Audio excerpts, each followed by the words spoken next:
When April rolls around, the NBA MVP debate is always the biggest conversation in sports, especially in a season like this one, where there are three amazing candidates who all might deserve the award. But thanks to Kendrick Perkins, it got a whole lot more controversial. Throughout the entire 22-23 season, the MVP has mostly been a three-horse race between Giannis Antetokounmpo, Joel Embiid, and Nikola Jokic. Of those three players, only Jokic is white. On ESPN's First Take with co-host Stephen A. Smith, Perk dropped an interesting statistic. Since 1990, the only players who've won MVP while not being in the NBA's top 10 in points per game were Dirk Nowitzki, Steve Nash, and Nikola Jokic. What do those guys have in common? I'll let it sit there and marinate. You think about it. What those three guys have in common is that they're all white. In that time, they were the only white players to have won the NBA's most prestigious award. What he's saying is there's a racial bias in NBA voting.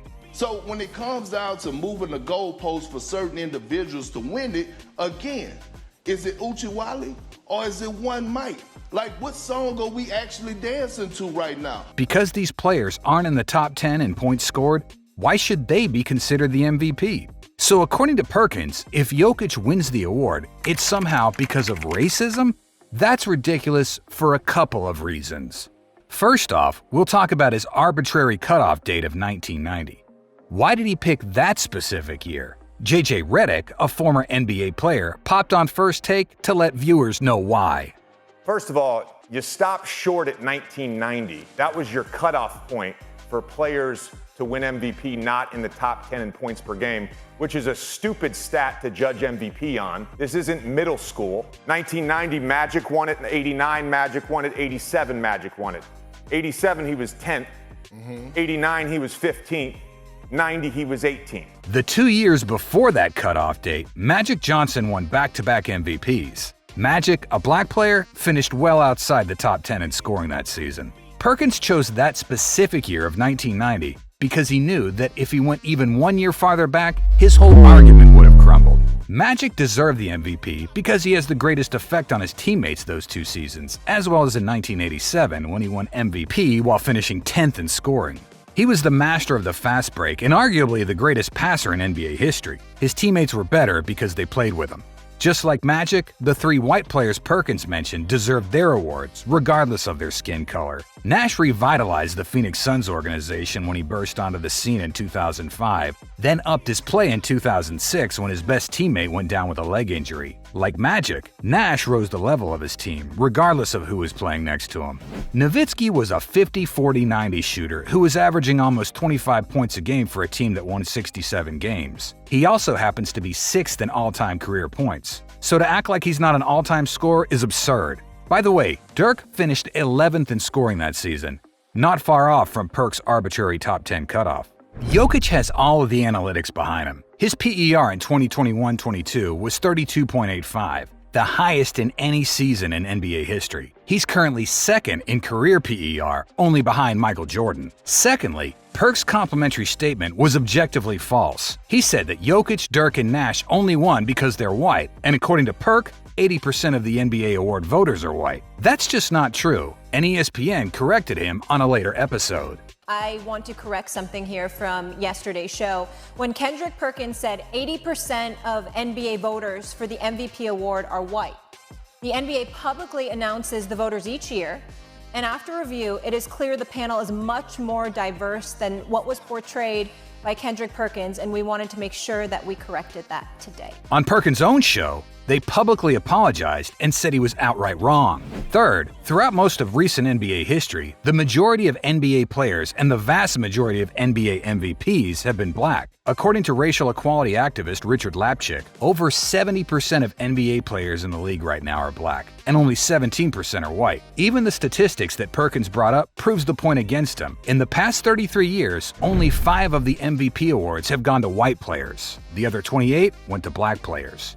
Does that mean the NBA favors black players and somehow the voters are racially preferential to them? Absolutely not. That'd be an absurd thing to say, but because 3 only won because of his arbitrary top 10 metric, Perkins argues that it favors white players. Charles Barkley, who won one of those 28 MVPs in 1993, cracked a joke on TNT's Inside the NBA, making fun of Perk's thought process. My MVP, they have a lot of talk on who's the MVP. You only voting for him because he's black.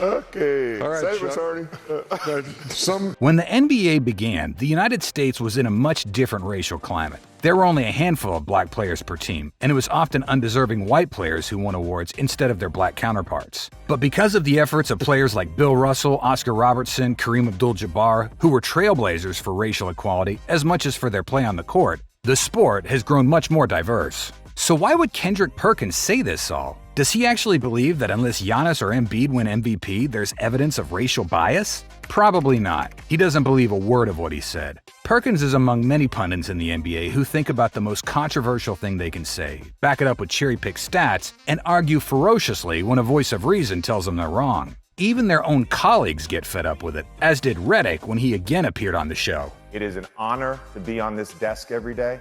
It really is. But what we've just witnessed is the problem with this show, where we create narratives that do not exist in reality. The implication, what you are implying, that the white voters that vote on NBA are racist, that they favor white people. You just said that. Yes, you did.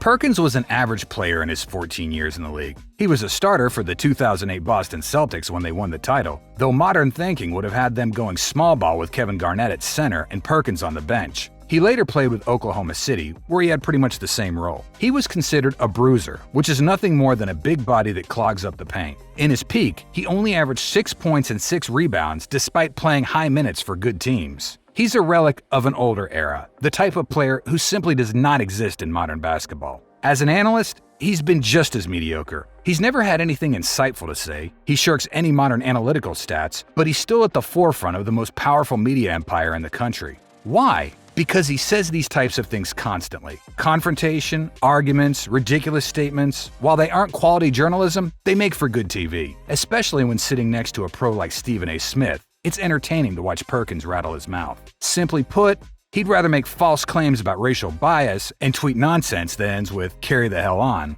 than put in the work to be a quality analyst. So who will win the MVP award?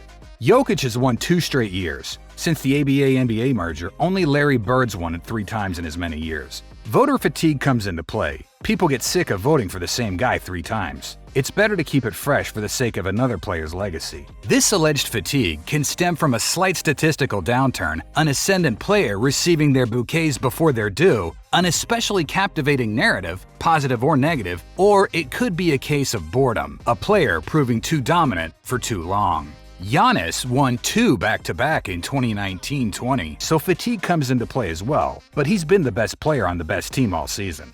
Embiid, however, has been the highlight of the season. He's leading the league in points per game while carrying the load in crunch time. His Achilles heel has been injuries, but he's played roughly as many games as both Giannis and Jokic this season. It hasn't been announced when the NBA awards ceremony will take place, but precedent says it'll happen near the end of June. We'll have to wait until then before we find out who 2023's best player was, according to the panel of 100 voters, which unfortunately includes Perkins himself. Do you think there was any truth to what Perkins said, or do you think he was just clawing for attention? Let us know in the comments.